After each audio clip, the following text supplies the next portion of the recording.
প্রত্যেক ফরজ সালাতের পরে যে ব্যক্তি আয়াতুল কুরসি পড়ে তার জান্নাতে যাওয়ার ক্ষেত্রে আর কোনো বাধা থাকে না, একটা জিনিস ছাড়া, সেটা হচ্ছে মরণ, মৃত্যু। লোকটা মরে না তাই জান্নাতে যায় না, মরলেই জান্নাতি। প্রত্যেক ফরজ সালাতের পরে যদি কেউ আয়াতুল কুরসি পড়ে তার জান্নাতে যাওয়া কেউ ঠেকাতে পারবে না, কোনো বাধা নাই। একটা বাধা আছে, সেটা কি? মরে না। না মরলে জান্নাতে যেতে পারবেন? মরলেই।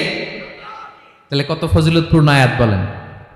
বাতুপা হাতের আমার কলেজের টুকরা ভাইয়েরা, প্রত্যেক ফরজ নামাজের পরে এটা পড়বেন ইনশাল্লাহ। বলেন সবাই, প্রত্যেক ফরজ সালাতের পরে এই আয়াতুল কুরসি পড়বেন।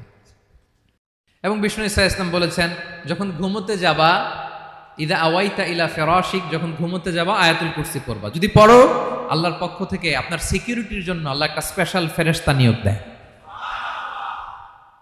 সকাল পর্যন্ত আপনার সিকিউরিটি দেয়, শয়তান আপনার কাছে আসতে পারে না। ফজরের পরে পড়লে মাগরিব পর্যন্ত সিকিউরিটি, প্রোটেকশন ফ্রম আল্লাহ। মাগরিবের পরে পড়লে ফজর পর্যন্ত প্রোটেকশন ফ্রম আল্লাহ। তাহলে দিস আয়াতুল কুরসি শুড বি আওয়ার ওয়াজিফা, ডেইলি ওয়াজিফা at every morning and every evening for every Muslim. ঠিক কিনা বলেন? প্রত্যেক মুসলিমের স্পেশাল ওয়াজিফা হবে আয়াতুল কুরসি।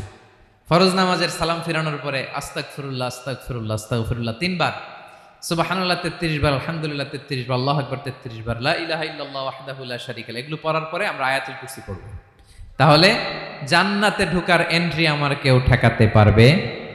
তাহলে পড়বেন সবাই আয়াতুল কুরসি।